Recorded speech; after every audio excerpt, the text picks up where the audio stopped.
안녕하십니까? 우리 같이 서로 인사 나누겠습니다. 옆자리, 앞뒤 이미 인사 나누셨는지 모르겠는데요. 한 번 더 하셔도 되겠죠?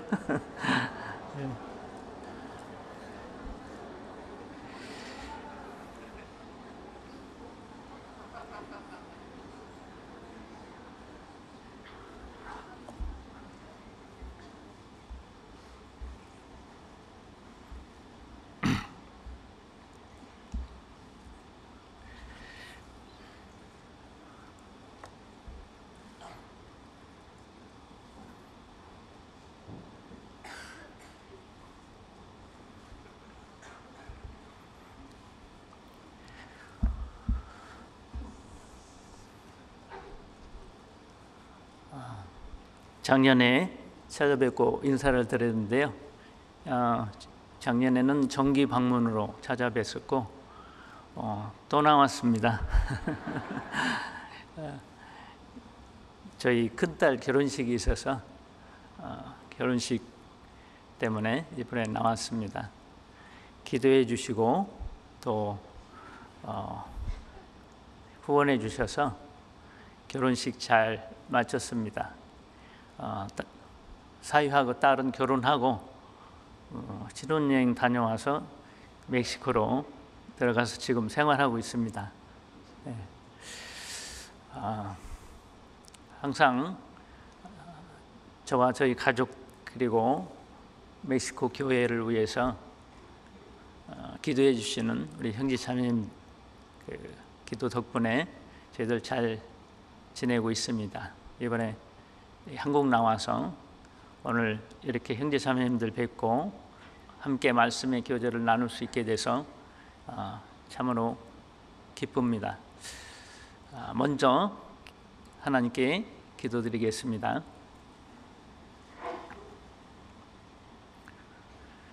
사랑과 은혜가 풍성하신 자비로우신 우리 아버지 하나님, 죄 가운데 영원히 멸망당할 수밖에 없었던 저희들을 주님께서 먼저 사랑하시고 또한 극진히 사랑하셔서 우리의 모든 죄를 친히 담당하시고 물과 피를 다 쏟아주셔서 우리를 죄와 영원한 형벌 가운데서 구원해 주시고 하나님의 거룩한 자녀 삼아 주신 것 참으로 감사를 드립니다.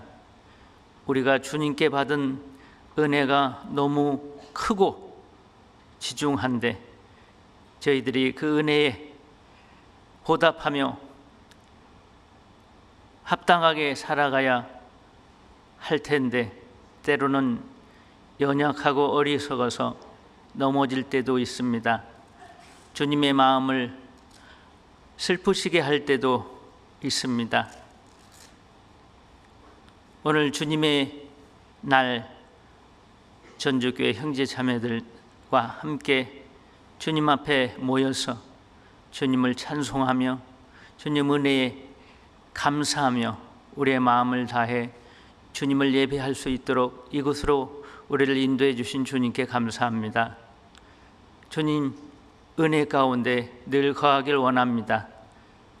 우리의 연약함을 도우시고 우리의 부족함을 늘 말씀과 지혜로 성령의 능력으로 함께 하셔서 우리가 주님을 위해 살아가는데 부족함이 없도록 늘 저희들을 이끌어 주시는 그 은혜에 감사를 드립니다. 주님의 몸된 교회 안에서 주님 영광을 위해서 주님의 거룩한 뜻을 이루기 위해서 우리 각자를 주님께서 사용해 주시고 우리에게 필요한 지혜와 능력과 그 모든 것들을 허락해 주시기를 간구드립니다. 오늘 전주교회 형제 자매님들과 함께 주님의 말씀을 배우며 주님의 교훈을 받기를 원합니다. 성령께서 우리의 마음을 감동하시고 우리 각 사람에게 필요한 말씀으로 교훈하시고 위로하시고 새 힘 주시기를 간구드립니다. 주님 다시 오실 때 한 사람도 낙오되지 아니하고 부끄러움 없이 그 영광 중에 설 수 있도록 우리 각 사람을 붙잡아 주시고 각 가정을 세워주시기를 간구드립니다. 언제나 우리를 사랑하시는 우리 구주 예수 그리스도의 이름으로 기도드렸습니다. 아멘. 성경 로마서 5장 보겠습니다.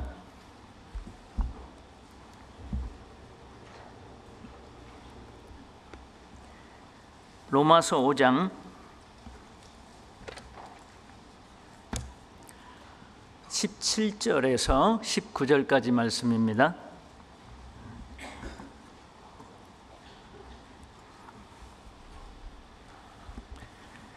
로마서 5장 17절에서 19절 말씀 찾으셨으면 같이 읽겠습니다.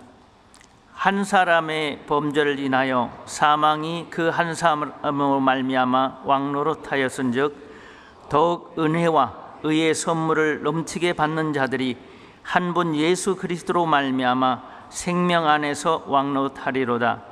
그런즉 한 범죄로 많은 사람이 정죄에 이른 것 같이 의의 한 행동으로 말미암아 많은 사람이 의롭다 하심을 받아 생명에 이르렀느니라. 한 사람의 순종치 아니함으로 많은 사람이 죄인 된 것 같이 한 사람의 순종하심으로 많은 사람이 의인이 되리라. 오늘 함께 읽은 본문 말씀을 가지고 한 사람의 중요성이라는 제목으로 말씀의 교훈을 받기를 원합니다.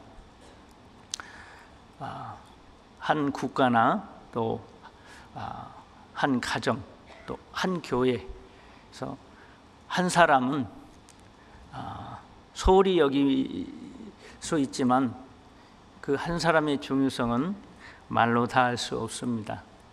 한 사람이 잘함으로써 전체 그 공동체에 속해 있는 모든 사람이 함께 혜택을 받고 또 함께 영광을 누리고 함께 또 하나님의 축복을 받을 수 있는가 하면 한 사람의 실수나 한 사람의 범죄로 인해서 함께 소속되어 있는 그 공동체에 모든 사람들이 함께 고통을 받고 함께 멸망하는 수도 있습니다. 성경에도 그런 예가 많이 나와 있습니다.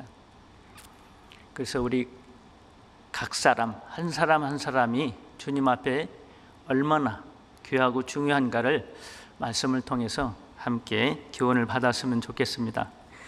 여기 17절에 한 사람의 범죄를 인하여 사망이 그 한 사람으로 말미암아 왕노릇하였은즉 더욱 은혜와 의의 선물을 넘치게 받는 자들이 한 분 예수 그리스도로 말미암아 생명 안에서 왕노릇하리로다. 여기 한 사람이라고 돼 있죠. 한 사람, 아담이 불순종함으로 죄를 범함으로 모든 인류가 죄인이 되어 심판을 받고 지옥에 가야 할 운명에 놓여 있었습니다. 우리도 예외는 아니었습니다. 그러나 한 분 예수님의 예수 그리스도의 순종과 희생으로 모든 사람이 구원을 받고 의롭다함 받아 천국 갈 수 있는 길이 열렸습니다. 물론 예수 그리스도를 구주로 영접하고 구원받은 사람 한 분 예수 그리스도의 은혜로 구원받고 천국 갈 수 있는 것이죠. 한 사람 때문에 전 인류가 죄인이 되었고 모두가 심판 안에 있었습니다. 그러나 한 분 예수님의 순종과 희생으로 우리는 하나님께 받아들여지고 그리고 천국 갈 수 있는 길이 열렸습니다. 하나의 작은 불꽃이 큰 불을 일으켜 사람을 따뜻하게 합니다.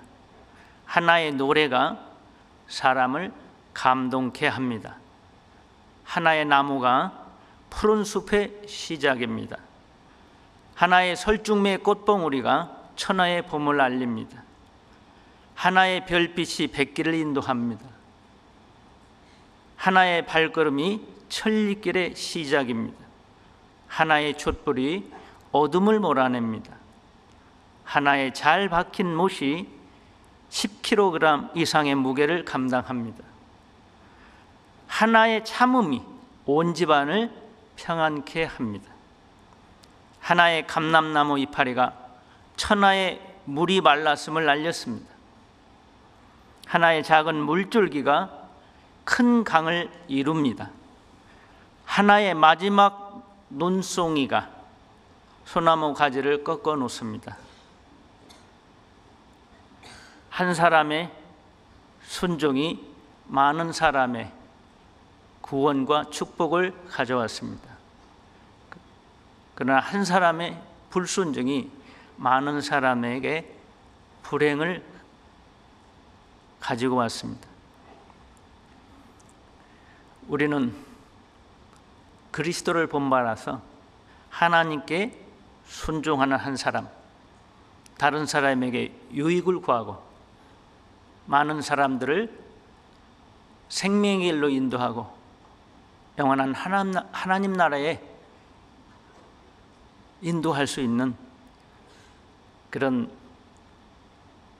하나님께서 귀히 쓰시는 하나님의 귀한 도구로 쓰임받는 그런 축복된 한 사람이 되어야 되겠습니다. 한 사람의 순종이 한 민족을 구원하고 또 많은 생명을 그 기근에서 구원했습니다.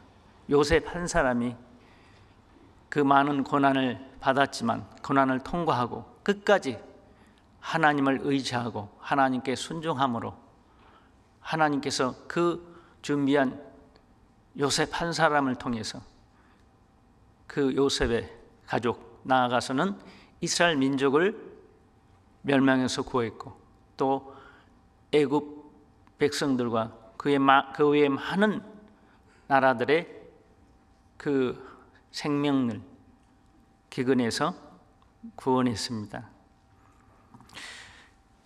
시편 110편을 같이 찾겠습니다. 죄송합니다. 시편 105편 17절에서 19절입니다. 시편 105편 17절에서 19절 제가 읽겠습니다. 한 사람을 앞서 보내셨으며 요셉이 종으로 팔렸도다. 그 발이 착고에 상하며 그 몸이 쇠사슬에 매였으니 곧 여호와의 말씀이 응할 때까지라. 그 말씀이 저를 단련하였도다. 여기 17절 말씀에 한 사람을 앞서 보내셨으며 이렇게 되어 있죠. 한 사람이라고 되어 있습니다. 하나님께서 여러 사람을 통해서 많은 사람을 통해서 일을 하시기도 하시지만 한 사람을 통해서 큰 일을 하십니다. 요셉 한 사람을 하나님께서 애굽에 먼저 보내셨습니다. 물론 그 과정은 사람의 생각으로는 사람의 눈에 보이기로는 형들에 의해서 팔렸습니다. 노예로 팔려갔습니다. 그러나 하나님께서는 요셉과 함께 하셨고 하나님은 따로 계획이 있으셨습니다. 그래서 성경은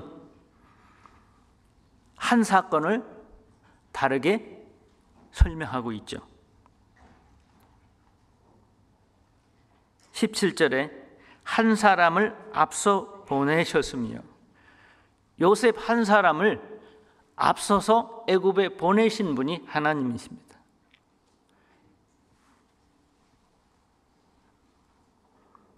요셉이 종으로 팔렸도다. 형들이 요셉을 팔았지만 그러나 하나님이 보내셨다고 그랬습니다. 우리도 인생을 살아가면서 많은 어려움을 겪기도 합니다. 때로는 이해할 수 없는 아픔과 슬픔을 당하기도 합니다. 그래서 우리는 하나님의 뜻을 알지 못하기 때문에 때로는 당황하고 때로는 의심 가운데 빠지고 하나님께서 왜 내 기도를 들어주시지 않는가? 내가 뭘 그렇게 잘못했다고 하나님께서 나에게 이런 감당하기 어려운 힘든 고난을 허락하시는가? 하나님께서 왜 나에게 이런 아픔을 허락하셨을까? 우리는 많이 고민에 빠지게 되죠. 사람들에 의해서 우리는 고난을 받고 오해를 받고 핍박을 당하고 사람들에 의해서 괴롭힘을 당합니다. 사람들에 의해서 많이 힘들어할 때가 있습니다. 때로는 가족들 간에, 형제들 간에 불화로 인해서, 때로는 직장 동료들 간에, 직장 동료가 나를 모함해서, 때로는 친한 친구에게 보증을 서줬다가 경제적인 큰 어려움을 당하기도 합니다. 때로는 교회 안에서 형제 자매 때문에 눈물을 흘릴 때도 있습니다. 그럴 때 우리는 왜 이런 일이 일어났을까 잘 모르죠. 그래서 답답해합니다. 때로는 하나님을 원망하기도 합니다. 그러나 분명히 성경 우리에게 말씀합니다. 요셉이 팔렸지만 그러나 하나님은 그를 애굽에 보내셨다는 겁니다. 왜? 그의 가족을 구하고 그의 민족을 구하고 또 많은 생명들을 구하기 위해서. 이게 하나님의 계획이죠.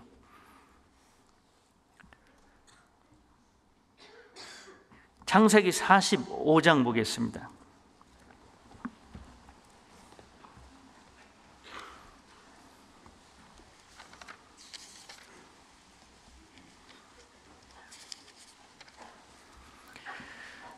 창세기 45장 4절 말씀, 4절에서 8절까지, 창세기 45장 4절에서 8절까지 제가 읽겠습니다. 요셉이 형들에게 이르되 내게로 가까이 오소서. 그들이 가까이 가니 가로되 나는 당신들의 아우 요셉이니 당신들이 애굽의 판자라. 당신들이 나를 이곳에 팔았으므로 근심하지 마소서. 한탄하지 마소서. 하나님이 생명을 구원하시려고 나를 당신들 앞서 보내셨나이다. 이 땅에 2년 동안 흉년이 들었으나 아직 5년은 기경도 못하고 추수도 못할지라. 하나님이 큰 구원으로 당신들의 생명을 보존하고 당신들의 후손을 세상에 두시려고 나를 당신들 앞서 보내셨나니. 요셉이 형들에게 한 말입니다. 우리 생각에는 사람이 나를 모함하고 사람이 나를 힘들게 하고 사람이 나를 괴롭히고 사람 때문인 것 같지만요, 그 이면에 하나님의 계획이 있다는 겁니다. 하나님이 우리에게 아무리 힘든 상황을, 견디기 어려운 고난과 슬픔을 허락하셨다 할지라도 하나님이 그것을 허락하셨다면 하나님이 분명 목적이 있고 계획이 있다는 겁니다. 우리가 볼 때는 단순히 팔린 것 같은데 하나님은 먼저 보내신 겁니다. 요셉은 하나님의 말씀을 붙잡고 하나님이 보여주신 꿈과 비전을 붙잡고 살았습니다. 하나님께서 요셉에게 비전을 주셨죠. 꿈으로 요셉의 장래를 미리 보여주셨습니다. 부모뿐만 아니라 형들 다 요셉에게 절하는 그런 꿈을 2번이나 겹쳐서 꾸게 하셨어요. 요셉이 애굽에서 총리가 돼서 이제 애굽을 다스릴 때 그 형들이 꿈대로 요셉에게 와서 절을 하고, 그 하나님께서 요셉에게 보여주신 꿈대로 이루어졌습니다. 처음에 요셉은 그 꿈이 무엇인지 잘 이해를 못했을 겁니다. 그리고 형들에 의해서 애굽에 팔려가고 애굽에서도 많은 고난을 받지 않았습니까? 13년 동안이나 억울하게 모함을 당하고 감옥에 갇히고, 그러나 하나님은 한 번도 요셉을 버리시지 않았습니다. 요셉과 함께 하셨고 요셉을 형통하게 해주셨습니다. 요셉은 점점 그 하나님이 보여주신 꿈과 그 약속, 하나님의 말씀을 더욱 견고하게 붙잡고 신뢰할 수 있었습니다.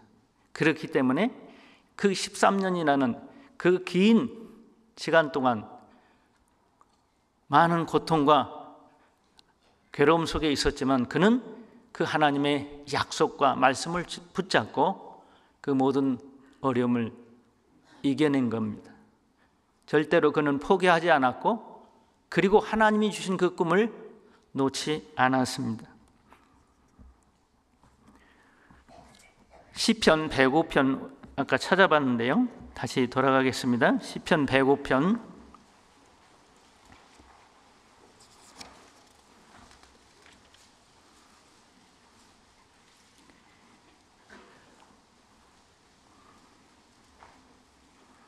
17절, 한 사람을 앞서 보내셨으며 요셉이 종으로 팔렸도다. 그 발이 착고에 상하며 그 몸이 쇠사슬에 매였나니 곧 여호와의 말씀이 응할 때까지라. 그 말씀이 저를 단련하였도다. 하나님이 요셉에게 먼저 꿈을 주시고 약속을 주셨습니다. 그리고 말씀해 주셨어요. 그런데 그 하나님의 말씀과 약속이 때로 이루어지는 것은 먼 훗날에 되어질 일입니다. 13년 후에 이루어질 일입니다. 그러나 요셉은 그 하나님 보여주신 그 꿈을 절대로 놓지 않았고 하나님을 견고히 신뢰했습니다. 그 말씀이, 여호와의 말씀이 저를 단련하였도다. 그 말씀이 요셉의 마음 가운데 있었습니다. 요셉은 하나님께서 보여주신 그 꿈, 그 하나님의 약속, 하나님의 말씀을 견고히 붙잡았습니다. 비록 그가 처한 환경은 그 하나님의 말씀을 의심하고 불신에 빠질 수도 있는 그런 혹독한 환경이었지만 그는 하나님의 약속을 믿고 하나님께서 보여주신 그 꿈을 붙잡고 살았습니다. 그래서 그 하나님의 말씀이 이루어질 때까지 그가 많은 고난을 통과하면서 하나님 앞에, 그가 애굽 총리가 돼서 애굽을 다스릴 때에 필요한 자질과 역량을 하나님께서 요셉에게 준비시켰던 것 같습니다. 인격, 자질, 능력, 지혜자가 되도록 하나님께서 말씀으로 그를 단련했습니다. 믿음은 바다를 항해하는 배의 나침판과 같습니다. 때로는 폭풍우가 몰아치고 파도가 오면 앞이 안 보이고, 때로는 배가 난파될 수 있는 그런 위험한 지경까지 이르게 됩니다. 그리고 방향을 알 수 없고 어느 곳으로 가야 할지 도무지 알 수 없는 그런 극도의 혼란스러운 순간을 맞이할 때도 있습니다. 그런데 하나님의 말씀은 항해하는 배가 방향을 모를 때 분명한 방향을 제시해주고 어느 방향으로 가야 할지, 어느 곳으로 가야 할지를 분명하게 제시해 줍니다. 하나님의 말씀이 우리 그리스도인에게 그와 같습니다. 앞이 안 보이고 끝이 안 보이지만, 도저히 이해하기 힘들지만, 상황을 볼 때는 우리가 참 많이 당황하고 때로는 의심에 빠질 수도 있지만, 낙심하고 모든 걸 포기하고 싶을 정도로 그렇게 혼란스러울 수도 있지만, 그럴 때 우리는 하나님의 말씀, 하나님의 약속을 붙잡고 가야 됩니다. 요셉은 하나님만 경외하고 신뢰한 사람이었습니다. 요셉은 하나님께서 주신 꿈과 비전을 가지고 모든 고난과 유혹을 이겼습니다. 보디발의 아내가 유혹할 때도 그는 사람을 보지 아니하고 먼저 하나님을 의식했던 사람입니다. 신전의식이라고 그러죠. 고람데오. 우리가 사람 앞에서 항상 내가 하나님 앞에 있다라고 그렇게 하나님을 매 순간 인정하고 하나님을 의식하고 살 수 있다면, 우리는 사람을 두려워하지 아니하고 하나님만 두려워하게 됩니다. 그래서 요셉이 그 보디발 아내가 유혹할 때 그런 말을 했습니다. 내가 하나님께 어찌 범죄하리까?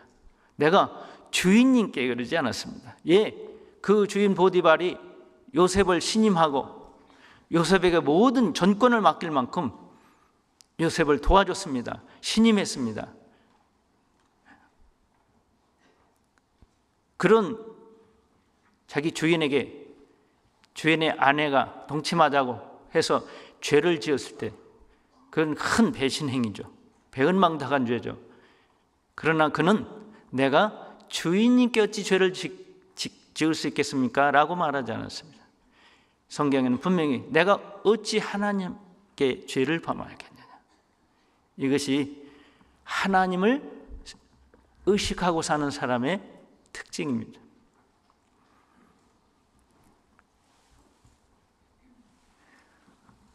그 유대인들이 2차 세계대전 당시에 나치들에 의해서 많이 학살을 당하고 유럽 곳곳에 포로 수용소가 세워지고, 우리가 잘 아는 아우슈비츠 수용소에서 끔찍한 일들이 일어나지 않았습니까? 많은 유대인들이 가스실에서 하루에 몇천 명씩 죽어나가고, 히틀러는 유대인 박멸 정책을 세워서 다 없애버리려고 했습니다. 하나님께서 이스라엘 백성들을 지켜주지 않았다면 아마 이스라엘 민족은 말살될 수 있었을 겁니다. 그러나 하나님께서 지키셨죠. 그런데 그 포로 수용소에서 많은 사람들이 죽어갔습니다. 건강한 사람, 젊은 사람도 죽어갔습니다. 그 고난과 배고픔과 추위와 학대와 극한 노동을 견디지 못해서 죽어가는 사람이 많이 있었습니다. 그런데 그 모든 역경을 다 이기고 나중에 끝까지 살아남아서 자유몸이 된 사람들이 있죠. 살아남은 사람들. 그 사람들을 대상으로 연구를 해보니까 그 사람들의 특징이 있다는 거예요. 끝까지 살아남은 사람, 그 모든 역경과 극한 환경을 이기고 견뎌서 끝까지 살아남은 사람들의 특징이 뭐냐? 그 사람들에게는 꿈이 있었답니다. 그 사람들에게는 삶의 목적과 의미가 분명했다는 거예요. 나는 기어이 살아서 내 가족을 만날 거야. 나는 반드시 살아남을 거야. 나는 이러이러한 일 때문에, 나는 이것 때문에 죽을 수 없어. 분명한 삶의 의미와 목적을 가진 사람들, 그 사람들이 그 모든 극한 상황을 이기고 살아남았다는 거죠. 그래서 그 중에 살아남은 사람들 중에 한 유명한 의사가 있습니다. 그 사람이 의미요법이라는 그런 유명한 유대인 의사가 있습니다. 그 사람도 그 포로 수용소에서 끝까지 살아남은 사람들을 연구해서 그 연구를 기초로 해서 그런 새로운 치료요법을 개발했다고 그럽니다. 하나님께서는 요셉 한 사람을 통해서 위대한 일을 하셨습니다. 많은 생명을 구원하셨습니다. 요셉은 포로로 잡혀가서 보디발의 집에서 성실하게 일했습니다. 그는 주인이 보든지 안 보든지, 사람들이 칭찬하든 말든, 사람들이 오해를 하고 모함을 하든 말든, 성경에 자세히 기록되어 있지 않지만 요셉이 13년 동안 얼마나 많은 고통을 받고 괴로운 밤들을, 그 눈물 흘리며 보내했던 그러한 시간들을 성경에서는 일일이 말씀하지 않지만 우리가 충분히 상상해 볼 수 있습니다. 그 13년 동안의 긴 암흑 같던 시간, 그는 꿈이 있었고 하나님의 말씀이 있었기 때문에 그 모든 어려움을 극복할 수 있었습니다. 그리고 자신을 하나님 앞에 깨끗하게 지킬 수 있었습니다. 그런 보디발 아내의 그 유혹에 넘어가지 않을 수 있었습니다. 그리스도인이 양심을 속이고 눈 한쪽 살짝 감으면 많은 이익이 생길 수도 있습니다. 세상과 잠깐 타협하면 많은 부가 생길 수 있고 좋은 위치로 승진할 수도 있습니다. 그러나 그리스도인은 하나님을 경외하는 사람입니다. 그렇기 때문에 세상과 타협할 수 없고 죄와 타협할 수 없습니다. 타협하면 우리가 하나님 앞에 쓰임받을 수가 없겠죠. 그러나 때로는 우리에게도 크고 작은 유혹과 시험이 찾아옵니다. 그때 하나님은 우리를 유심히 보십니다. 하나님께서 요셉을 전부터 유심히 보셨습니다. 아버지 밑에서 요셉이 어릴 때부터 아버지의 신앙교육을 받고 아버지에게 순종하고, 그때부터 하나님은 자세히 유심히 요셉을 살폈을 겁니다. 다윗이 어릴 때부터 하나님을 경외하고, 그리고 소년 때부터 아버지의 양을 칠 때 하나님은 다윗을 유심히 보셨습니다. 다윗이 양을 얼마나 사랑했던지, 늑대나 곰이나 사자가 와서 양 새끼를 물어가면 두려워서 도망가야 될 텐데 끝까지 따라가서 그 곰과 사자와 그 맹수들과 싸워서 기어이 그 양떼를 구하지 않았습니까? 하나님은 그걸 보셨습니다. 그래서 하나님은 다윗에게 하나님의 백성, 하나님의 양떼를 맡기신 거죠. 다윗을 왕이 되게 하셨습니다. 하나님은 우리 각 사람을 보고 계십니다. 때때로 하나님 우리를 시험하시기 위해서 고난을 허락하십니다. 유혹자를 붙여줍니다. 때로는 하나님께서 우리를 단련하시기 위해서 많은 슬픔과 질병과 고통과 이별과 여러 가지 어려운 일들을 우리에게 허락하십니다. 요셉을 단련하셨던 하나님께서 또한 우리를 단련하십니다. 우리 한 사람 한 사람을 하나님은 사랑하시고 귀중히 여기십니다. 그리고 우리를 보십니다.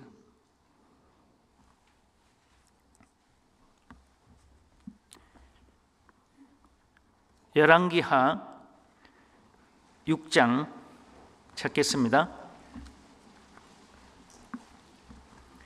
열왕기하 6장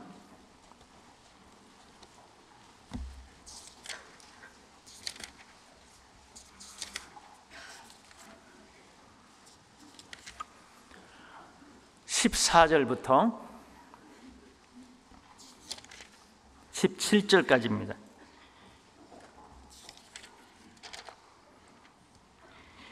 열왕기하 6장 14절부터 17절까지 찾으셨으면 같이 읽겠습니다. 왕이 이에 말과 병거와 많은 군사를 보내매 저희가 밤에 가서 그 성을 에워쌌더라.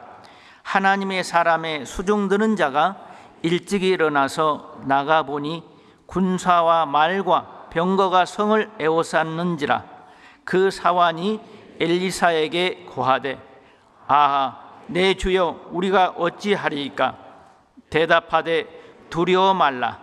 우리와 함께한 자가 저와 함께한 자보다 많으니라 하고 기도하여 가로되 여호와여 원컨대 저의 눈을 열어서 보게 하옵소서 하니 여호와께서 그 사환의 눈을 여심해 저가 보니 불말과 불병거가 산에 가득하여 엘리사를 둘렀더라. 엘리사 그 위대한 선지자가 활동하던 그때 엘리사의 사환하면 게하시겠죠? 근데 성경에 보면 게하시는 좀 믿음이 없는 사람으로 보입니다. 그러죠? 욕심이 많고 탐욕 때문에 망한 사람.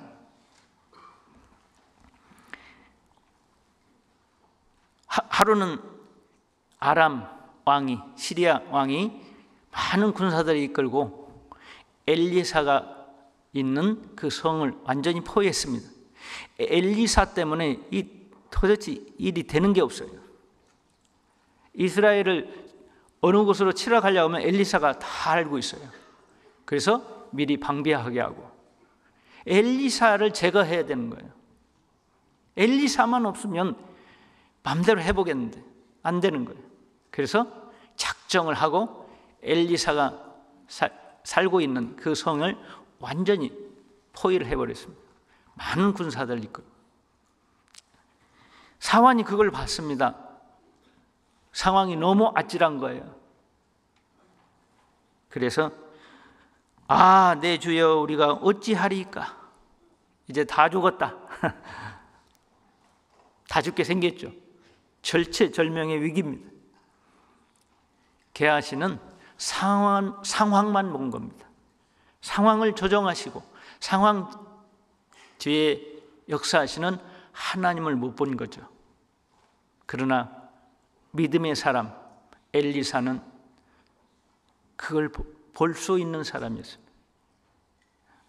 그래서 하나님께 기도해서 믿음이 없는 그 사환이 하나님의 군대를 엘리사를 호위하고 지키는 하나님의 군대를 볼 수 있도록 그 게하시의 눈을 열어주시도록 기도했습니다.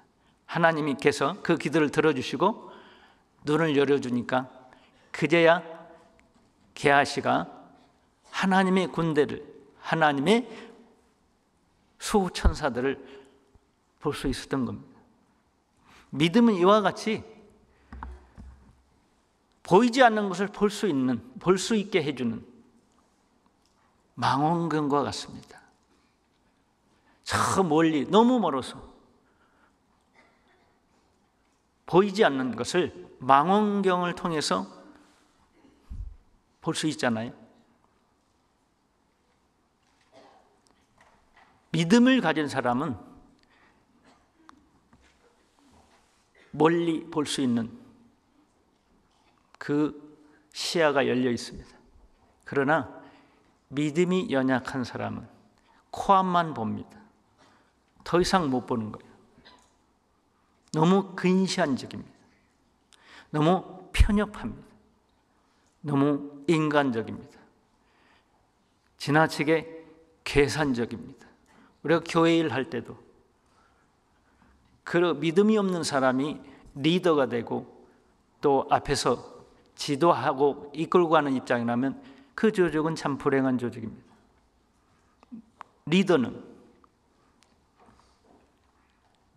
믿음으로 다른 사람들이 보지 못하는 더 먼 곳까지 볼 수 있어야 합니다.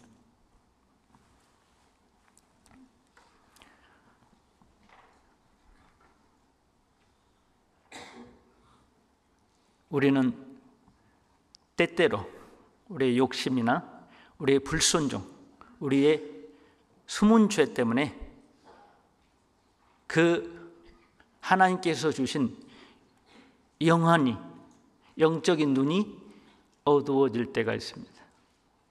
우리가 죄를 짓거나 하나님께 계속 불순종하거나 하나님 앞에 합당치 못한 가운데 살아가면 그 멀리 많은 것을 볼 수 있었는데 갑자기 시력이 나빠져서 보지 못하는 것처럼 그렇게 사람이 갑자기 달라지는 걸 덜어봅니다.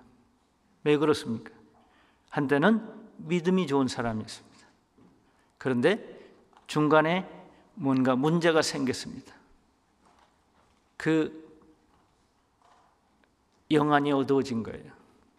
생활을 지나치게 염려한다든지 죄를 짓는다든지 하나님 앞에 불순종한 모습, 합당치 않은 모습을 계속 가지고 고집하고 있다면, 버리지 못하고 있다면 점점 영안이 어두워집니다.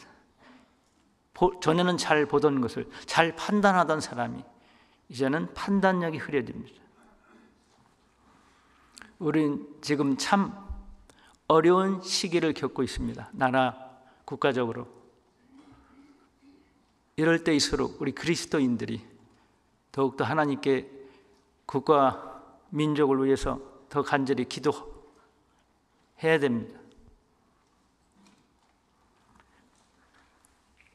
모든 권력은 하나님께로부터 나오고 하나님께서 허락하심으로 모든 것이 정권을 잡는 것도 또 정권이 바뀌는 것도 다 하나님 손에 있죠. 우리는 그 하나님께 모든 걸 의탁하고 하나님께서 이 나라에 평안함을 주시고 그리스도인들에게 자유롭게 평안한 가운데서 신앙생활하고 복음을 전하는데 어려움이 없도록 더 많이, 더 간절히 기도해야 될 겁니다.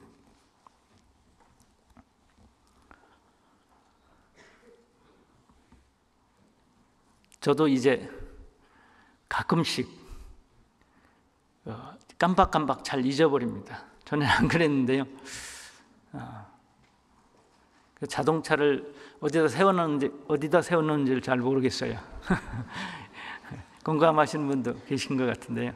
특히 아파트에 사시는 분, 뒤에다 놨나, 지하 주차장에다 놨나, 앞에다 놨나, 잘 분간이 안 가죠. 또 어떤 분은 키를 자기 손에 쥐고 찾더라고요. 자기 손에 대고 키를 찾아요. 여러분, 치매와 건망증의 차이가 뭔지 아십니까? 비슷한 것 같은데 다르죠. 제가 키를 가졌다고 해보죠. 치매는 키를 보면서 그런답니다. 이것이 무엇인고? 건망증은 키를 어디다 뒀는지를 모르는 거고요. 치매는 키를 가지고 이것이 무엇인고? 그 단계는 아니시죠?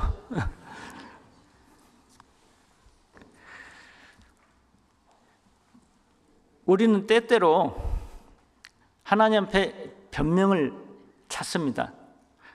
그리고 하나님 앞에 하나님께서 무엇을 하라고 직분을 맡긴다든지 하나님의 말씀에 순종하기를 원하셔서 어떤 일을 하기를 원하시는데 우리는 여러 가지 핑계를 찾습니다.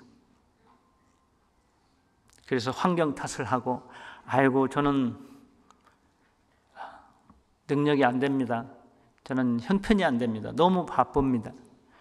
저는 성경 지식도 없습니다. 저는 가난합니다.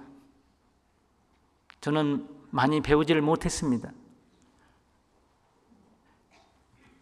그런데 우리가 가난을 탓하지 말고 자기의 믿음 없음을 탓해야 될 겁니다.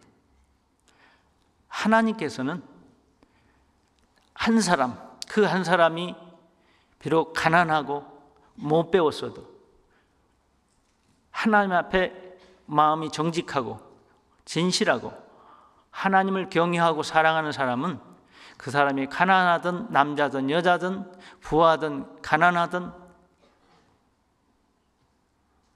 하나님께서는 그 사람 들어서 사용하십니다. 우리가 성경에서 많은 예를 알고 있습니다.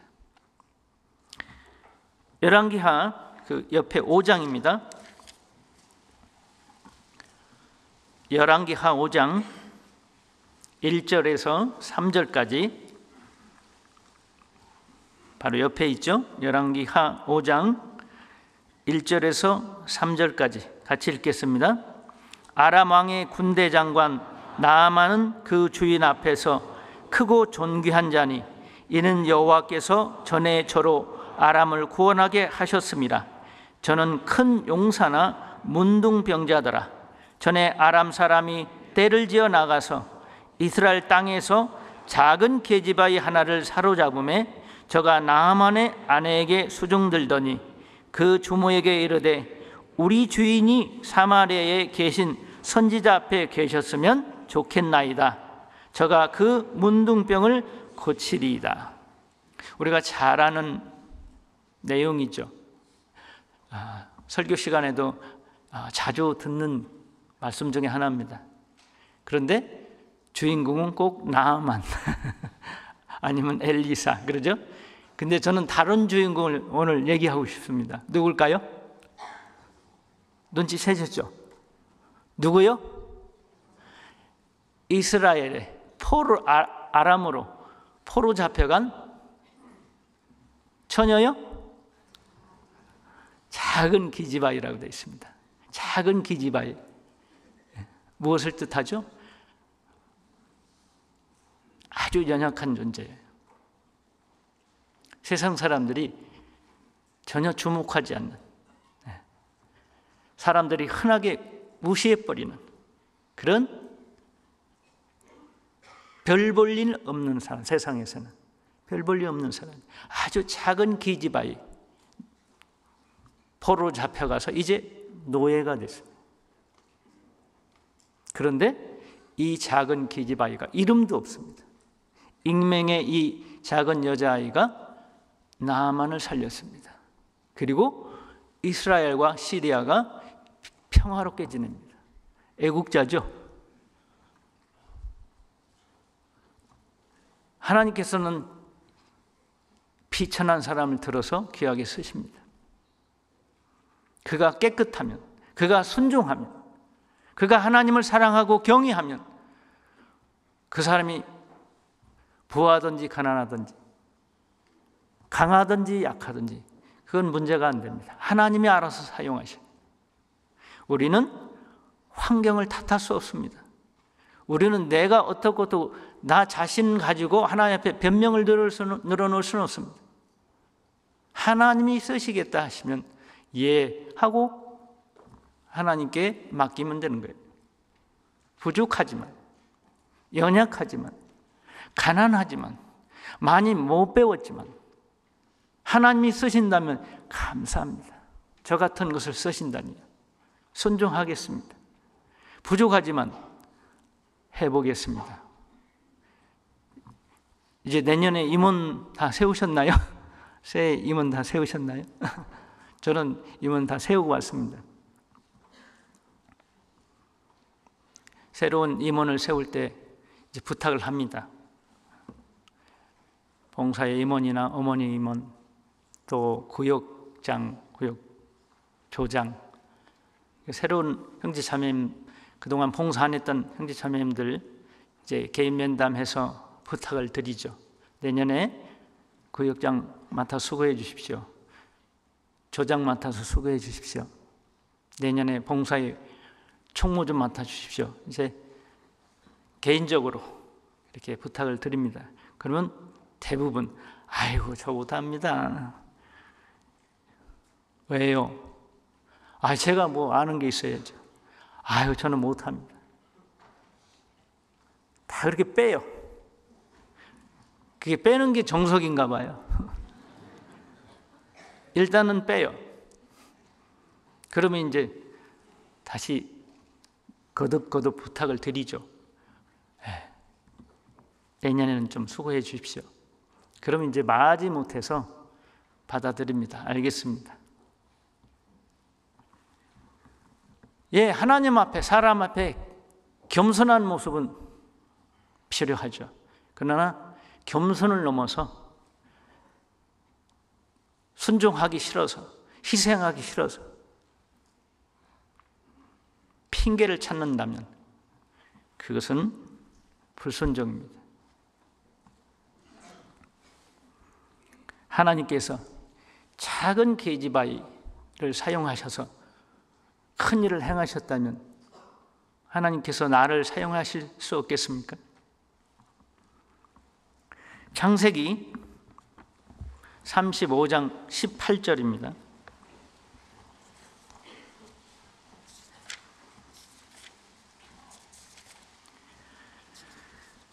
창세기 35장 18절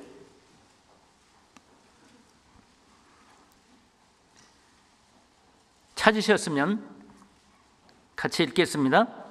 그가 죽기에 임하여 그 혼이 떠나려 할 때에 아들의 이름은 베논이라 불렀으나 그 아비가 그를 베냐민이라 불렀더라.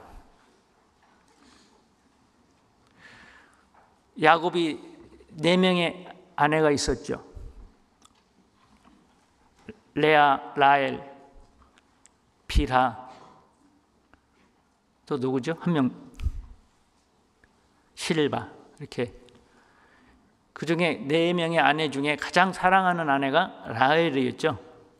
그래서 그 라헬을 통해서 2 아들을 얻었습니다. 요셉과 베냐민. 베냐민이 이제 막내 아들이죠. 맨 마지막.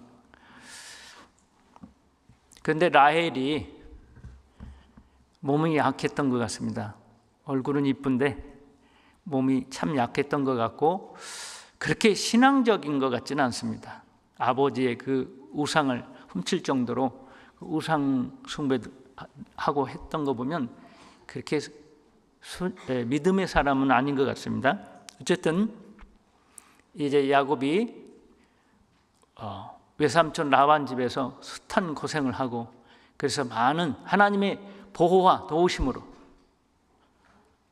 그 야곱도 꾀가 많은 사람이고 형을 속여서 하나님의 축복을 빼앗고 장자권을 빼앗고 아버지도 속이고 그렇게 꾀가 많은 사람이 아주 얍삽한 사람이었는데 하나님은 그 야곱을 고치시기 위해서 단련하시기 위해서 야곱보다 한 10배 더한 사람 라반에게 딱 붙여주셨잖아요.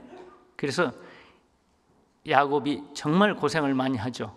외삼촌 밑에서 외삼촌의 양떼를 기르고 밤낮으로 수고를 합니다. 그리고 그 외삼촌은 여러 번 아마 10번 이상 야곱을 속였던 것 같아요. 야곱이 거기에 넘어간 거 보면 그 야곱의 삼촌 라반은 굉장히 꾀가 많은 사람인 것 같아요. 그러나 하나님께서 야곱을 지켜주시고 그의 재산도 이 양떼들도 풍부하게 주셨습니다. 그래서 외삼촌하고 이제 외삼촌으로부터 이제 독립해서 고향으로 가는 길에 그 사랑하는 아내 라헬이 이제 해산할 때가 되죠. 노중에. 그래서 아이를 낳는데 아들이에요. 그런데 라헬은 베냐민을 낳고 바로 죽었습니다. 참 안타깝죠. 그래서 베냐민은 낳자마자 엄마를 잃는 참 불행한 사람이었는데요. 그 산파가 지금 그대가 또 등남하였느니라. 등남했지만 이제 곧 죽게 되는 거예요. 참 슬프죠. 자기도 슬프지만 그 엄마 없이 자라야 될 아들을 생각하니까 라헬의 마음이 얼마나 찢어지게 아프겠어요. 그래서 많은 극한 슬픔 중에 그 아들 이름을 그 라헬이 지었는데 베논이라고 그랬습니다. 이 숫자 2 써놓고 그 밑에 설명이 슬픔의 아들 그랬죠. 슬픔의 아들.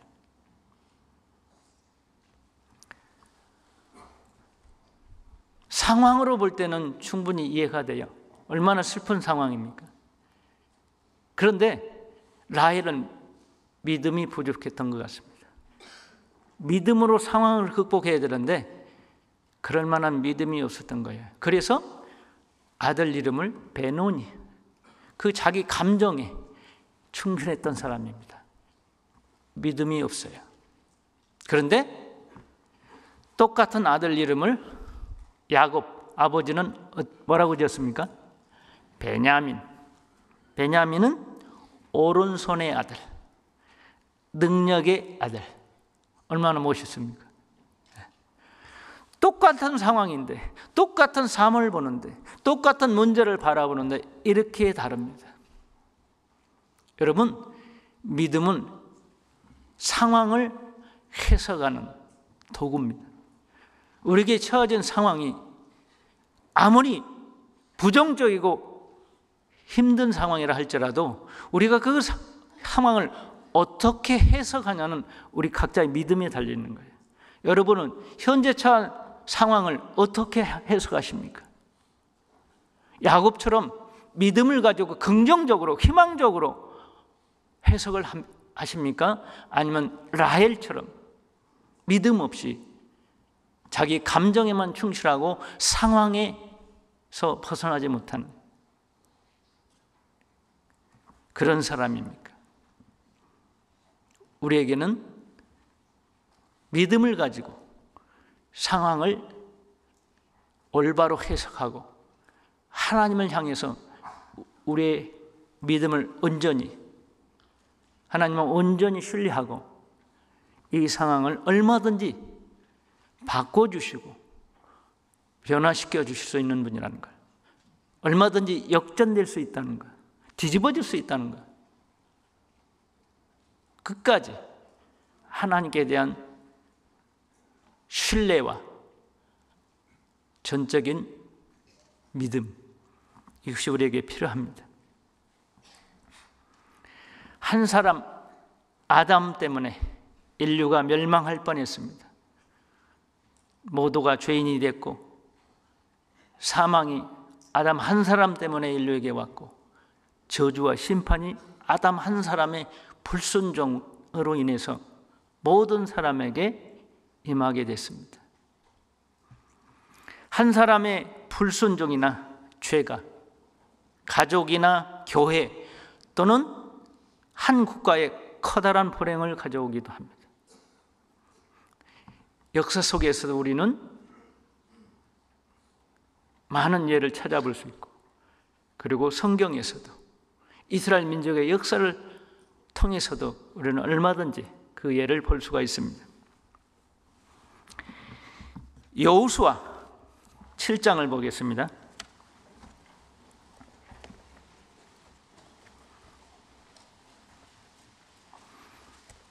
여호수아 7장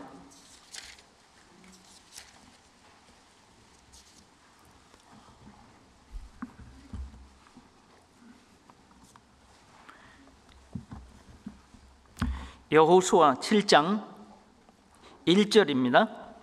제가 읽겠습니다.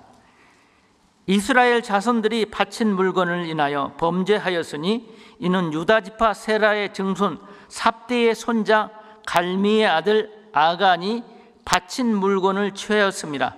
여호와께서 이스라엘 자손들에게 진노하시니라. 20절 21절 아간이 여호수아에게 대답하여 가로되 참으로 나는 이스라엘 하나님 여호와께 범죄하여 여차여차히 행하였나이다. 내가 노력한 물건 중에 시날산의 아름다운 위토 한 벌과 은 200세겔과 50세겔 중에 금덩이 하나를 보고 탐내어 취하였나이다. 보소서, 이제 그 물건들을 내 장막 가운데 땅속에 감추었는데 은은 그 밑에 있나이다. 이스라엘 백성들의 출애굽 후에 광야 40년을 통과하고 이제 하나님이 약속한 가나안 땅을 향해 들어가기 직전입니다. 이제 들어가서 첫 번째 만난 대적이 여리고성입니다. 아주 튼튼하고 견고한 여리고성을 만나게 된 겁니다. 그런데 하나님께서 작전 지시 다 하셨어요. 하나님이 싸워주시니까 일도 아니에요. 그래서 이스라엘 백성들은 이해는 안 되지만 하나님의 방법에 순종하고 하나님 말씀에 따르니까 하나님께서 다 앞서 일을 처리하시는 거예요. 그래서 여리고성이 지진이었겠죠. 하나님께서 지진을 통해서 그 성을 무너지게 했고 이스라엘 백성은 손쉽게 이 여리고성을 점령해버린 겁니다. 가나안 정복에 아주 중요한 거점을 확보했습니다. 그런데 하나님께서 미리 말씀하셨어요. 여호수아에게 가나안 땅을 여리고성을 정복하면 여리고 사람들의 그 재산 금, 은, 보화 그 탈취물을 개인이 소유하지 마라. 하나님께 바쳐라. 그런데 아간이라는 사람이 그걸 어겼습니다. 나 하나쯤이야. 누가 알겠어? 그러죠? 나 하나쯤이야. 근데 하나님 앞에 딱 걸렸습니다. 때때로 우리가요, 교회 일 할 때나 아니면 구역 일 할 때 그런 생각이 들어올 때 있습니다. 나 하나쯤이야. 내가 참석 안 한다고 큰 문제 있겠어. 그런데 하나님은 그 순간에도 나를 보십니다. 어떻게 하는가? 우리가 교회당을 짓고 큰 희생을 요구할 때도 마찬가지입니다. 그때 우리는 또 찾아옵니다. 아유, 나도 힘든데. 근데 먼저 하나님 일 먼저 그 나라와 그 일을 구하라. 그리하면 이 모든 것 먹고 마시고 입고 네가 살아가는데 필요한 모든 것 덤으로 주겠다. 하나님 약속이잖아요. 우리는 그 약속을 믿고 하나님 계획에 던집니다. 그래서 전세 살던 거 빼가지고 월세로 가고 헌금하고 집 팔아서 헌금하고 아마 우리 전주교회 지을 때 형제자매님들 그렇게 하셨을 거예요. 그런데 우리 마음 가운데 시험이 옵니다. 해야 돼야 반만 뚝 자를까? 소원해놓고도 갈등하는 분이 있어요. 하나님께 약속했으면 지켜야 되는데. 그리고 그것이 시험이 돼서 교회당 옮기는 분도 있더라고요. 다른 가까운 교회로. 그러면 짐을 안 지겠죠. 그런데 하나님은 다 보십니다. 하나님은 정확히 계산하십니다. 우리가 교회 일 할 때 정말 우리의 참여와 협력과 동참이 필요할 때 우리는 나 하나쯤이야 괜찮겠지 하고 빠지는 그런 잘못을 범해서는 안 될 겁니다. 왜? 하나님이 보고 계십니다. 아간도 아마 그랬을 겁니다. 내가 살짝 이 돈 나가는 거, 귀중품 몇 개 챙기는 거, 뭐 그게 큰 문제겠어요. 하나님도 눈 감아 주시겠지. 하나님도 내 사정 잘 아시니까, 내가 정말 필요한 거 잘 아시니까 눈 감아 주시겠지. 그러나 하나님은 말씀대로 아간과 그의 가족들을 징계하셨습니다. 24절부터 26절까지 같이 읽겠습니다. 여호수아가 이스라엘 모든 사람으로 더불어 세라의 아들 아간을 잡고 그 은과 위투와 금덩이와 그 아들들과 딸들과 소들과 나귀들과 양들과 장막과 무릇 그에게 속한 모든 것을 이끌고 아골 골짜기로 가서 여호수아가 가로되 네가 어찌하여 우리를 괴롭게 하였느뇨? 여호와께서 오늘날 너를 괴롭게 하시리라 하니 온 이스라엘이 그를 돌로 치고 그것들도 돌로 치고 불사르고 그 위에 돌 무더기를 크게 쌓았더니 오늘날까지 있더라.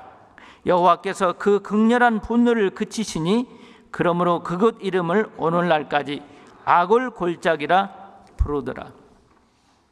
아골 골짜기에 아간과 그의 가족,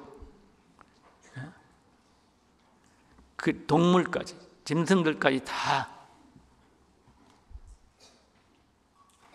돌로 이스라엘 백성들이 그들 다 쳐 죽였습니다. 이 하나님의 명령입니다. 불순종한 결과입니다. 아간 한 사람 때문에, 그 한 사람만 망한 게 아니죠. 그 한 사람 때문에 가족, 더 많은 사람들이 함께 멸망을 당했습니다. 참 안타까운 일이죠. 우리는 이스라엘 역사 속에서도 그와 같은 수많은 예를 알고 있습니다. 사울왕 한 사람의 불순종으로 인해서 얼마나 많은 사람이 고통을 받았습니까? 하나님 앞에 정말 신실한 다윗이 얼마나 고통을 받았습니까? 그리고 얼마나 많은 이스라엘 민족들이 전쟁에서 죽었습니까? 왕 한 사람 때문에. 이스라엘 역사 속에, 유대 역사 속에 그 악한 왕 때문에 백성들이 다 같이 고통하고 다 같이 멸망하고 다 같이 징계받고 한 사람의 불순종과 죄로 인해서 전 백성이, 온 나라가 함께 고통받는 그런 일들이 있었습니다. 신약시대에 오순절에 성령이 임하고 이제 사도들을 중심으로 해서 예루살렘 교회가 형제자매들이 한 마음이 돼서 서로 사랑하며 자기 재산을, 자기 소유물을 자기 것이라 여기지 않고 다 하나님께 바쳤습니다. 교회에 내놨어요. 물론 그때는 이제 앞으로 로마군이 쳐들어오면 다 그 전에 도망가야 되니까 그 재산은 정리해야 돼요. 그렇지 않으면 그 재산 때문에 그거 지키려고 예루살렘에 있다가 다 죽는 거예요. 그래서 그런 특별한 상황이지만, 그러나 초대교회, 예루살렘 교회 성도들은 정말 뜨겁게 서로 사랑했습니다. 그래서 자기 재산을 자기 것으로 여기지 않고 팔아서 하나님께 드렸어요. 기꺼이 어려운 형제 자매를 위해서, 가난한 형제 자매를 함께 나누기 위해서. 정말 그 가슴이 뜨거웠습니다. 그리고 날마다 성전에서 모이고 가정에서 모이고 친교와 교제의 떡을 나눴습니다.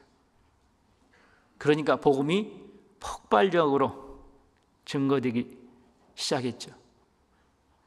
사도 베드로가 한 번 설교하면 3,000명이 구원받고 또 그 후에 5,000명이 구원받고, 정말 활발하게 복음이 전해졌어요. 그게 하나님의 복음의 능력입니다. 그리스도인들이 서로 사랑하면서 한 마음이 되어 복음을 위해서 협력하고 수고할 때 하나님께서 역사하시거든요.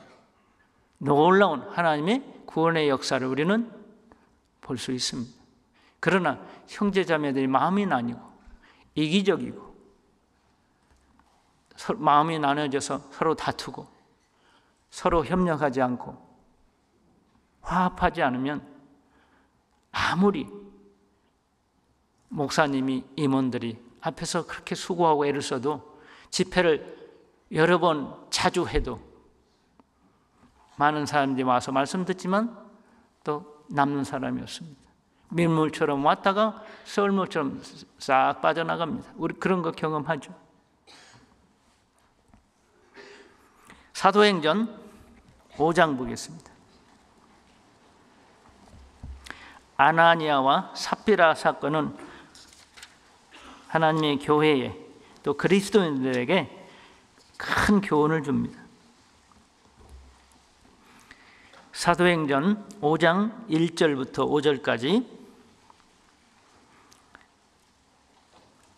제가 읽겠습니다. 사도행전 5장 1절에서 5절입니다. 아나니아라 하는 사람이 그 안에 삽비라로 더불어 소유를 팔아 그 값에서 얼마를 감춤해 그 아내도 알더라. 얼마를 가져다가 사도들의 발 앞에 두니 베드로가 가로되 아나니아야 어찌하여 사단이 네 마음에 가득하여 네가 성령을 속이고 땅값 얼마를 감추었느냐. 땅이 그대로 있을 때에는 네 땅이 아니며 판 후에도 네 임의로 할 수가 없더냐. 어찌하여 이 일을 네 마음에 두었느냐. 사람에게 거짓말한 것이 아니요 하나님께로다. 아나니아가 이 말을 듣고 엎드러져 혼이 떠나니 이 일을 듣는 사람이 다 크게 두려워하였더라. 형제 자매들이 서로 하나가 되어서 서로 섬기고 대접하고 자기 재산 팔아서 밭을 팔고 집을 팔고 팔아서 하나님께 드리고 교회 앞에 사도들 앞에 드렸어요. 형제 자매들이 서로 자기의 재물로 교회를 섬기고 형제 자매를 섬겼습니다. 참 보기 좋죠. 우리가 똑같이 그렇게 할 수는 없습니다. 시대적인 상황이 다르니까. 그러나 그 사랑과 연합은, 그 친밀한 교제는 배워야 되죠. 교회를 바치고 있는 두 기둥 뭐라고 생각하세요? 한 기둥은 형제 사랑, 서로 사랑하라. 또 다른 기둥은 복음 전파입니다. 그래서 예수님이 죽으시기 전날 밤에 제자들에게 유언처럼 남기신 말씀이 너희가 서로 사랑하라. 내가 너희를 사랑한 것처럼 서로 사랑하라. 많은 말씀, 하고 싶은 말씀이 있었겠지만 그 죽기 전에 한 말씀을, 마지막 말씀을 유언처럼 남겨주신 말씀이잖아요. 그 동일하게 우리에게 요구하십니다. 동일하게 말씀하십니다. 서로 사랑하라. 주님께 받은 사랑으로 우리는 서로 사랑을 하는 겁니다. 우리가 원래 가지고 있던 사랑이 아니었어요. 우리는 본성적으로 이기적입니다. 자기 중심적입니다. 절대 남을 진심으로 사랑할 수가 없습니다. 주고 베풀고 도와주는 게 내게 즐거움이 되니까, 그게 행복이 되니까 그렇게 하는 거예요. 철저히 이기적입니다. 본성적입니다. 인간의 사랑. 그런데 하나님의 아가페 사랑이 우리에게 이미 있습니다.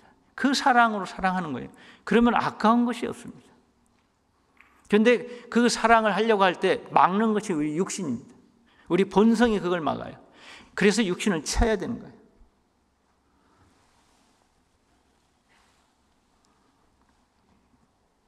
아나니아 삽비라 부부가 똑같이 밭을 팔았습니다. 그런데 금액이 컸던 것 같아요. 이걸 다 바치려니까 너무 아까워. 그래서 반으로 뚝 잘라가지고 반은 숨겼어요. 누가 알아? 당신하고 나만 알지. 누가 압니까? 하나님이 아세요. 네, 하나님이 아세요. 그래서 죽었잖아요. 둘 다. 하나님 징계하셔서. 예루살렘 그 당시 정말 성도가 하나 됐을 때 그 뜨거운 분위기를 완전히 깨는 행위였어요. 그래서 하나님의 징계가 예민했던 겁니다.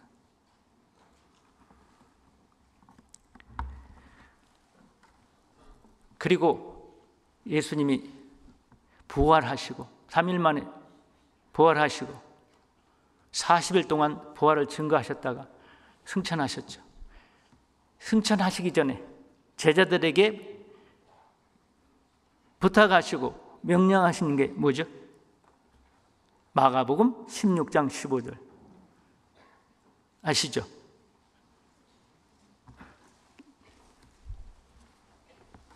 같이 찾아볼까요? 저도 갑자기 당황하니까 안 나오네요. 마가복음 16장 15절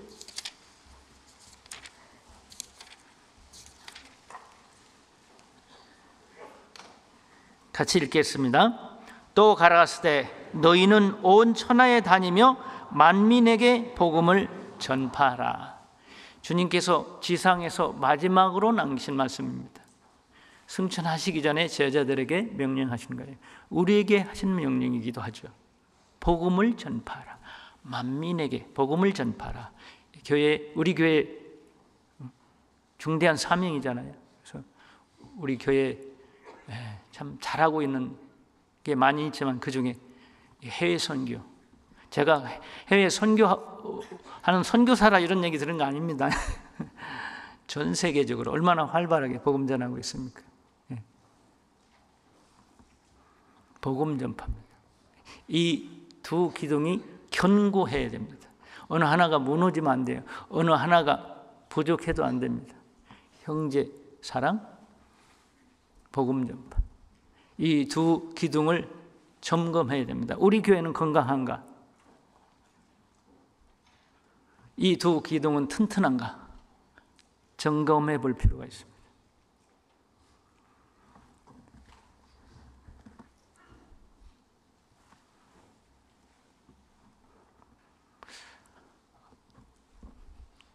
하루는 한 나라의 왕이 큰 잔치를 준비를 했습니다. 짐승을 잡고 그리고 맛있는 음식을 아주 푸짐하게 준비를 해서 그 신하들에게 내일 다 와서 그 음식을 즐겨라. 그러나 내가 다 준비했다. 여러분을 위해서. 근데 각자 올 때 포도주 한 병씩 가지고 와라. 그래서 큰 항아리를 거기다 다 갖다 붓게 했습니다. 이제 포도주가 큰 항아리로 막 여러 항아리에 담겼겠죠. 근데 항아리에 포도주 맛을 보려고 왕이 맛을 보니까 포도주였을까요? 물이었을까요? 물이었습니다. 왜요? 나 하나쯤이야. 다른 사람들 다 포도주 갖고 오는데 나는 물 한 병 부으면 누가 알겠어. 다 그런 생각했던 거예요.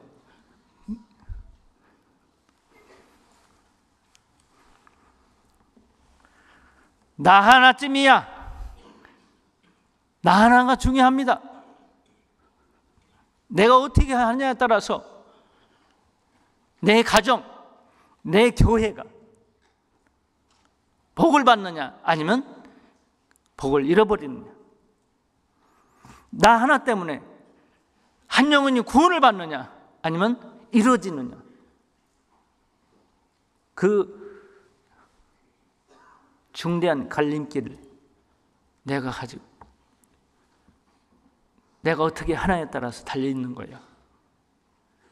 나 하나 정말 중요합니다. 한 사람의 수고와 희생의 결과가 하나님의 놀랍고 엄청난 축복으로 돌아옵니다. 한 사람이 순종했을 때 전 가족이 구원을 받고 한 사람이 희생했을 때 나라가 멸망에 의해서 구원을 얻기도 합니다. 예수님 한 분이 순종하고 희생함으로 우리가 구원을 받고 생명을 얻었지 않습니까? 주님은 우리가 주님처럼 한 알의 밀알이 되어서 많은 열매를 거두는 그 희생을 주님은 우리에게 요구하십니다. 한 알의 밀알이 죽으면입니다. 희생이 없이는 결코 열매가 없습니다. 그러나 수고와 희생의 결과는 엄청난 축복으로 돌아옵니다. 시편 78편입니다.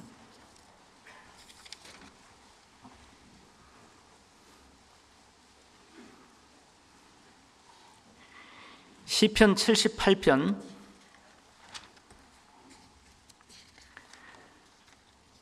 70절에서 72절, 시편 78편 70절에서 72절까지 같이 읽겠습니다.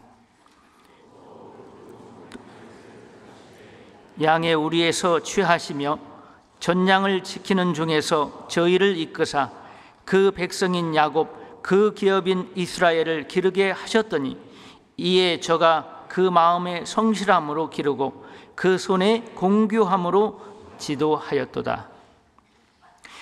70절에 또 그 종 다윗을 택하시되 양의 우리에서 취하시며 전양을 지키는 중에서 저희를 이끄사 그 백성 야곱 그 기업인 이스라엘을 기르게 하셨더니, 하나님은 다윗을 아버지 양을 칠 때부터 보셨던 겁니다. 그리고 하나님 마음에 들었던 거예요. 아, 네가 아버지 양을 이렇게 사랑할 수 있다면 내 백성을 맡겨도 되겠구나. 여러분, 우리가 작은 일을 소홀히 여기지 말고 작은 일, 굳은 일, 힘든 일, 남이 보든 안 보든 누가 알아주든 알아주지 않든 하나님 보고 합시다. 그러면 하나님 보고 계셔요. 내가 그것을 어떻게 잘하는지. 정말 주님 앞에서 주님을 위해서 주님을 보고 그것을 하는지, 아니면 사람에게 보이기 위해서 칭찬받고 인정받기 위해서 그 일을 하는지 주님은 보셔요. 그래서 우리 마음이 순수하지 못할 때는 하나님은 더 큰 일을 맡기시지 않습니다.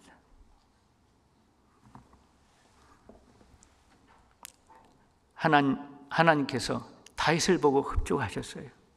다윗은 하나님 기대에 실망치 않았죠. 그 다윗이 실수하고 큰 죄를 범하기도 했지만 그 외에는 정말 모든 일에 하나님께 충성했어요. 하나님을 참으로 사랑한 사람입니다.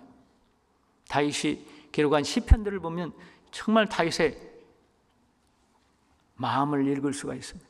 얼마나 그가 하나님을 사랑했는지. 하나님의 성전을 본인이 지을 수는 없기 때문에 하나님이 허락하지 않아서 그 아들 솔로몬에 의해서 성전이 지어질 것이지만 그 준비 다 했잖아요. 그때 백성들 앞에서 그리고 신하들 앞에서 본인이 먼저 본을 보였습니다. 자기가 가지고 있던 금은, 보화, 그 귀중품 하나님께 다 드렸잖아요. 아낌없이 드렸습니다. 왜? 하나님께서 주셨거든요. 이 모든 것이 다 주의 손에서 왔기 때문에 주님께 드립니다 그랬죠. 즐거운 마음으로 드립니다. 하나님은 우리가 마음으로 교회 일도 하고 마음을 다해 헌금도 하고 봉사도 하고 전도도 하고 우리의 마음을 드리는 걸 원하십니다. 물질과 시간 드려야 되죠. 우리의 수고와 노력 당연히 필요하죠. 그러나 그 모든 것 이전에 내 아들아 네 마음을 내게 주라. 잠언 말씀처럼 네 마음을 내게 주라. 이스라엘 백성들은 안식일마다 모이고 성경 말씀 율법을 외우고 했지만 하나님 사랑이 없었어요. 외식과 형식에 빠져 있었어요. 그래서 예수님이 그들을 책망하셨잖아요. 저희가 입술로는 주로 사랑하나 마음은 내게서 멀도다. 우리가 우리 자신의 마음을 잘 살피지 않으면 나도 모르게 마음으로 하지 못하고 형식으로, 의무감으로 할 때가 있습니다. 그때 우리 마음을 잘 점검하고 돌이켜야 됩니다. 다시 초심으로 돌아가야 됩니다. 하나님 앞에 겸손하게 자신을 돌아보고 잘못된 거 있으면 고쳐야 됩니다. 그러면 하나님께서 우리를 다시 쓰십니다. 우리에게 더 큰 일을 맡기십니다. 그러나 우리가 계속 고집하고 불순종하고 회개치 않고 잘못을 고치지 않으면 하나님은 우리를 더 이상 쓰시지 않습니다. 사울왕처럼, 삼손처럼 한때 쓰임 받았지만 결국은 버림받습니다. 깨끗지 않으면. 요압처럼 하나님을 섬기고 이스라엘 백성들을 위해 싸우고 다윗왕을 위해서 충성한 것 같지만 마지막에 드러나잖아요. 솔로몬 왕 때 반역을 하고 자기 영광, 자기 명예를 위해서 했던 사람입니다. 요압. 그래서 다윗의 그 용사 중에 그 명단에 요압이 없잖아요. 군대 장관이었는데도. 사도행전 13장 22절에 사울을 패하시고 다윗을 왕으로 세우시고 증거하여 가라사대 내가 이새의 아들 다윗을 만나니 내 마음에 합한 사람이라 내 뜻을 다 이루게 하리라 하시더니 다윗은 하나님 마음에 합한 사람이었습니다. 여러분, 우리도 하나님 마음에 합한 사람이 되면 얼마나 좋을까요? 하나님 마음에 합한 사람이 되려면 하나님을 사랑하면 돼요. 하나님께 내 마음을 드리는 사람, 하나님은 그 사람을 기뻐하셔요. 하나님 마음에 합한다고 말씀하셔요. 사무엘하 23장입니다. 사무엘하 23장.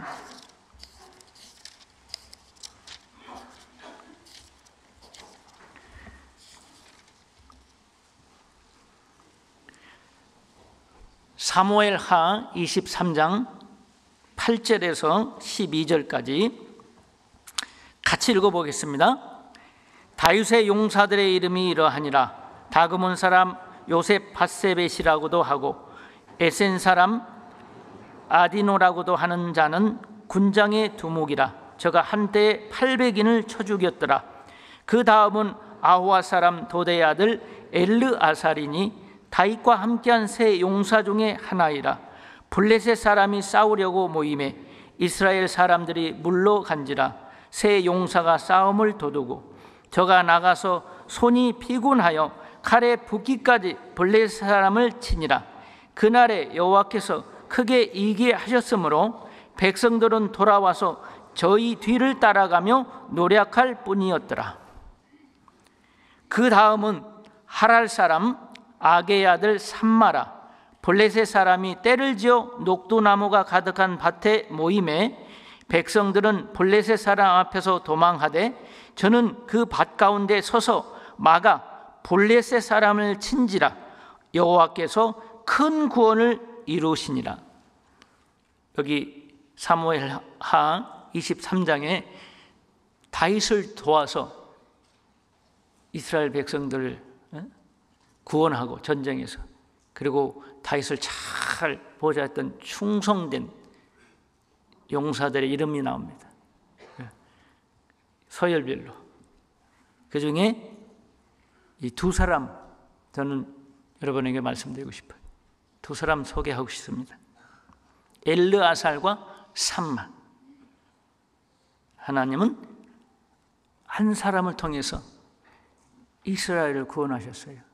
다른 사람들은 다 블레셋 사람들이 그 강한 군대 숫자도 많고 키도 크고 힘도 세고 이 적들 보니까 싸울 맛이 안 나는 거예요. 그래서 다 도망가고 숨고 그러는데 첫 번째 엘르아살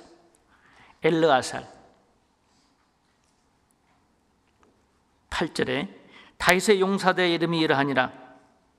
다굼은 사람 요셉 바세벳이라 하고 에센 사람 아디노라고도 하는 자는 군장의 두목이라. 저가 한때에 800인을 쳐 죽였더라. 한 사람이 일당 800, 대단하죠. 그 다음에 9절, 그 다음은 아후아 사람 도대의 아들 엘르아살이니 다윗과 함께한 세 용사 중에 하나이라. 블레셋 사람이 싸우려고 모임에 이스라엘 사람들이 물러간지라. 세 용사가 싸움을 도두고 저가 나가서 손이 피곤하여 칼에 붓기까지 블레셋 사람을 치니라. 그날에 여호와께서 크게 이기게 하였으므로 백성들은 돌아와서 저희 뒤를 따라가며 노력할 뿐이었더라. 다른 이스라엘 백성들은 다 도망가고 숨는데 이 엘르아살은 자기 위치 지킨 겁니다. 끝까지 내가 죽으면 죽었지 뒤로 물러갈 수 없다. 싸우다 죽겠다. 나라도 끝까지 싸우겠다. 예, 불가능한 것 같지만 하나님이 도와주셨어요. 하나님이 이 엘르아살을 통해서 이스라엘이 이기게 하셨습니다. 이스라엘에게 승리를 안겨주셨어요. 거기에 한 사람 엘르아살이 있습니다. 충성된 사람, 하나님을 위해서, 다윗 왕을 위해서, 백성들을 위해서 나는 죽어도 좋다. 참 멋지죠. 이 한 사람이 얼마나 훌륭합니까? 나 하나쯤이야 그렇게 말할 수 없습니다. 내가 어떻게 하느냐에 따라서, 나 하나가 어떻게 하느냐에 따라서 판세가 달라지고 상황이 역전됩니다. 하나님은 이 순간에 나를 쓰시기를 원한다면 우리가 엘르아살처럼 그런 하나님께 귀히 쓰임받는 사람이 되기 위해서 우리 자신을 드리는 것이 마땅하지 않겠습니까? 10절에 보면 저가 나가서 손이 피곤하여 칼에 붓기까지 블레셋 사람을 치니라. 그날에 여호와께서 크게 이기게 하셨으므로 백성들은 돌아와서 저희 뒤를 따라가며 노력할 뿐이었더라. 앞장서서요, 손에 물집이 잡힐 정도로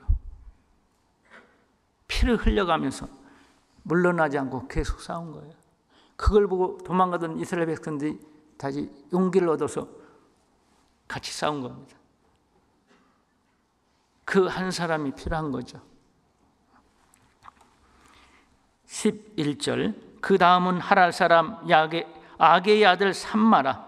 블레셋 사람이 때를 지어 녹두나무가 가득한 밭에 모임에 백성들은 블레셋 사람 앞에서 도망하되 저는 그 밭 가운데 서서 막아 블레셋 사람을 친지라. 여호와께서 큰 구원을 이루시니라.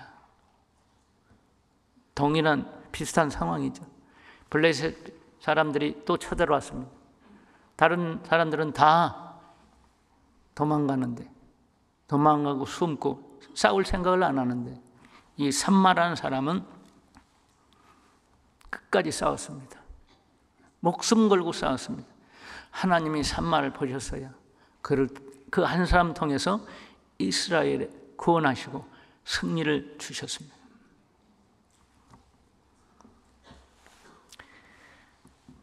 시 하나 소개해 드릴게요.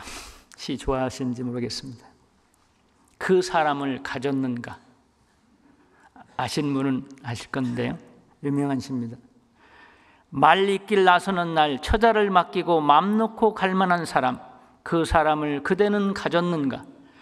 온 세상이 다 나를 버려 마음이 외로울 때에도 너뿐이야 하고 믿어주는 그 사람을 그대는 가졌는가? 탔던 배 꺼지는 그 시간 구명대 서로 사양하며 너만은 제발 살아다오 할 그 사람을 그대는 가졌는가? 불의의 사형장에서 다 죽어도 너희 세상 빛을 위해 저 사람만 살려두거라 일러줄 그 사람을 그대는 가졌는가? 잊지 못할 이 세상을 놓고 떠나려 할 때 너 하나 있으니 하며 방긋이 웃고 눈을 감을 그 사람을 그대는 가졌는가? 온 세상의 찬송보다도 아니요 하고 가만히 머리 흔들 그 한 얼굴 생각에 알뜰한 유혹을 물리치게 되는 그 사람을 그대는 가졌는가? 함석헌 선생의 시입니다. 우리가 하나님 앞에 이 한 사람이 되면 얼마나 좋을까요? 우리가 형제 자매에게 이 한 사람이 되면 얼마나 행복할까요? 이 한 사람이 되도록 우리 한번 노력해 봅시다. 좋습니까? 예. 요한복음 15장 보겠습니다. 요한복음 15장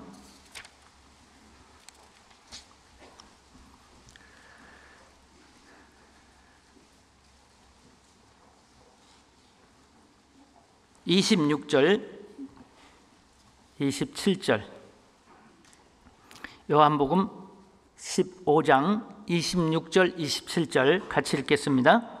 내가 아버지께로서 너에게 보낼 보혜사 곧 아버지께로서 나오시는 진리의 성령이 오실 때에 그가 나를 증거하실 것이요 너희도 처음부터 나와 함께 있었으므로 증거하느니라. 이스라엘 민족, 유대인들은 여호와 증인이죠. 그리스도인은 그리스도의 증인입니다. 그죠? 우리는 그리스도를 전하는 사람들. 우리는 증인이라고 하는 막중한 책임을 가지고 있는 사람입니다. 고린도후서 2장 14절에서 16절에 보면 항상 우리를 그리스도 안에 이기게 하시고 우리로 말미암아 각처에서 그리스도를 아는 냄새를 나타내시는 하나님께 감사하노라. 우리는 구원 얻는 자들에게나 망하는 자들에게나 하나님 앞에서 그리스도의 향기니 이 사람에게는 사망으로 쫓아 사망에 이르는 냄새요 저 사람에게는 생명으로 쫓아 생명에 이르는 냄새라. 누가 이것을 감당하리요? 우리는 그리스도의 향기입니다. 그런데 잘못하면 정말 다른 사람들에게 그리스도께 인도하고 다른 사람들에게 좋은 본이 되어서 그 사람들을 주님께 인도하고 교회로 인도하고 구원받게 하는 그런 생명에 이른 냄새가 되는데 잘못하면 사망에 이른 냄새가 될 수 있습니다. 디딤돌이 되어야 되는데 걸림돌이 될 수 있습니다. 우리는 그리스도의 향기라는 거 잊어서는 안 됩니다. 그렇다면 내게서 다른 사람들이 어떤 냄새를 맡느냐? 악취가 나냐? 아니면 좋은 향기가 나서 나를 가까이 하고 있고 나를 따르고 싶어 하느냐?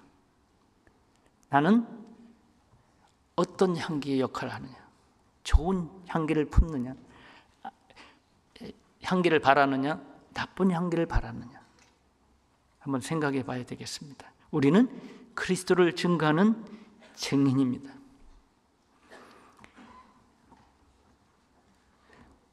우리가 본이 되기 위해서 정말 우리의 삶을, 우리의 마음을 점검하고 우리의 신앙을 점검하고 우리의 생활을 점검할 필요가 있습니다.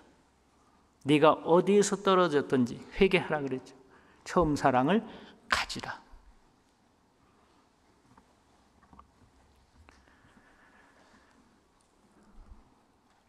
한때 대한항공 담요가 좋다는 얘기가 있었죠. 그래서 대한항공 담요가 기내에 있어야 되는데 어느 집에 가 있어요. 대한항공 담요 갖고 계신 분 회개하셔야 돼요. 따뜻하고 간편하고 가지고 다니기 좋긴 한데 대한항공사 소유물이거든요. 그런데 간혹 그걸 거기다 놓고 오지 않고 집으로 가져와서 집에 두신 분들이 있어요. 아마 이 중에는 없을 것 같은데 털어 있더라고요.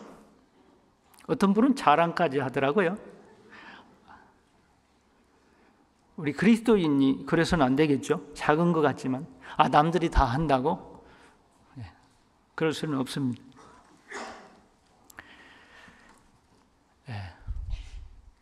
우리가 그리스도의 증인으로서 합당한 삶을 살도록 노력해야 됩니다.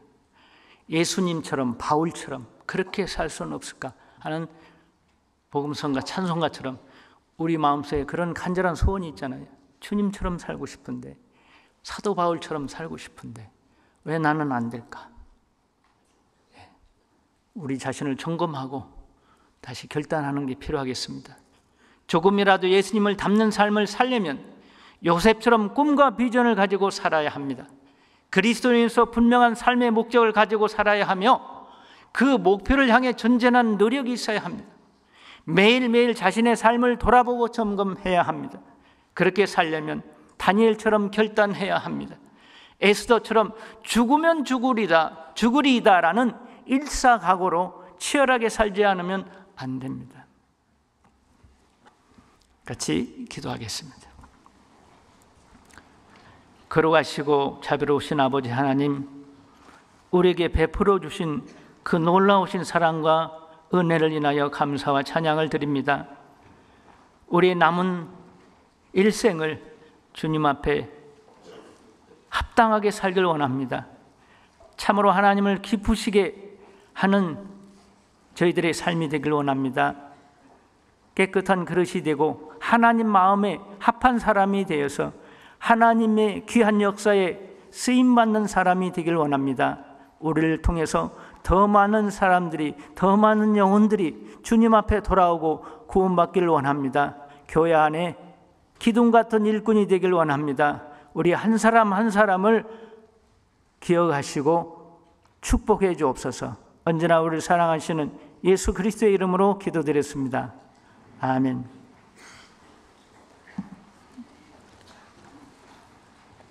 찬송가 389장 같이 부르시겠습니다.